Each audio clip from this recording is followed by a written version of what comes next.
Стотици научници соопштија дека COVID-19 може да се шири низ честички во воздухот кои циркулираат во затворени простории, што е спротивно на претходните сознанија.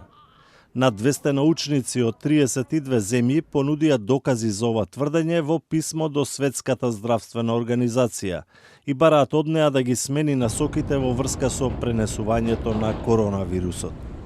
Според досегашните насоки на Светската здравствена организација, COVID-19 се пренесува преку поголеми капки исфрлени од инфициран преку кашлање и кивање. Новата студија укажува и на фактот дека новата мутација на вирусот од Европа во Соединетите држави се шири многу побрзо, но и болеста не е толку сериозна. All viruses mutate, and that is to be expected. Recently, there's been some finding that a specific mutation, which is called the D614G, may make the virus replicate more. So this is a finding in the laboratory.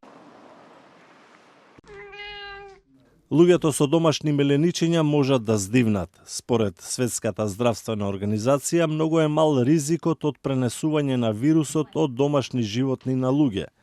Коронавирус бил откриен и на некои животни, како мачки или кучиња, но нема докази дека тие можат да го пренесат на луѓе. Здравствените работници изразија загриженост од фактот дека Соединетите држави ги купија сите достапни залихи на лекот Ремдесивир за наредните 3 месеци. Овој лек се покажа како ефикасен во побрзо заздравување на заболените од COVID-19. Од друга страна, Светската здравствена организација соопшти дека се прекинати испитувањата на лекот против маларија за лекување на коронавирус, бидејќи се покажало дека не е ефикасен. Советот за безбедност на Обединетите нации усвои резолуција за глобално примирие на конфликтите во светот поради коронавирусот. Резолуцијата беше предложена уште во март од страна на генералниот секретар на Обединетите нации Антонио Гутереш. This council finally sent a sign of unity by endorsing the Secretary General's call for a global ceasefire. Resolution 2532 was long overdue. And let us now implement it together by working towards country-specific ceasefires.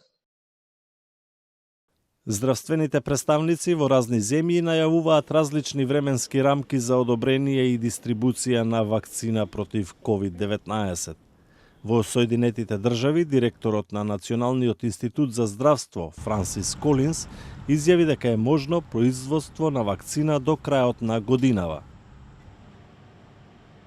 We need to enroll 30,000 volunteers, and that should take a matter of some months. We are all optimistic that the goal that we have set to have a vaccine that works and is safe by the end of 2020 will be met. Но Светската здравствена организација е воздржана околу поставувањето рокови, бидејќи можеби и ќе биде откриена ефикасна вакцина до крајот на годинава, но кога таа ќе им биде достапна на сите, тешко е да се каже.